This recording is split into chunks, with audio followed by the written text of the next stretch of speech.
મહિલાનો પણ સમાવેશ થઈ રહ્યો છે।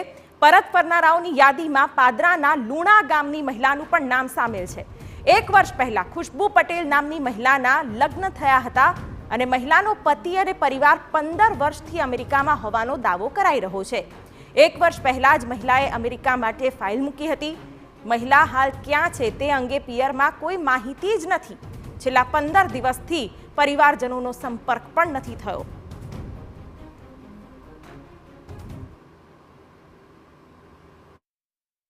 ટ્રમ્પ સરકારે જે રીતે નવા નિયમો અનુસાર ભારતીયોને ડિપોર્ટ કર્યા છે તેની અંદર વડોદરાના લુણા ગામની પણ એક મહિલાનો સમાવેશ થાય છે।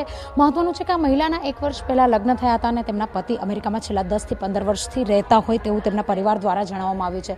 ઉલ્લેખનીય બાબત એ છે કે જે પ્રકારે ગેરકાયદેસર રીતે ઘૂસેલા ભારતીયોને પરત મોકલવા માટેની જે કાર્યવાહી ટ્રમ્પ સરકાર દ્વારા કરવામાં આવી રહી છે તેવામાં વડોદરાના પાદરા ગામના ખુશ્બુ પટેલનો પણ આમાં સમાવેશ થઈ રહ્યો છે। હાલ ખુશ્બુ પટેલના ઘરની બહાર હાજર છે।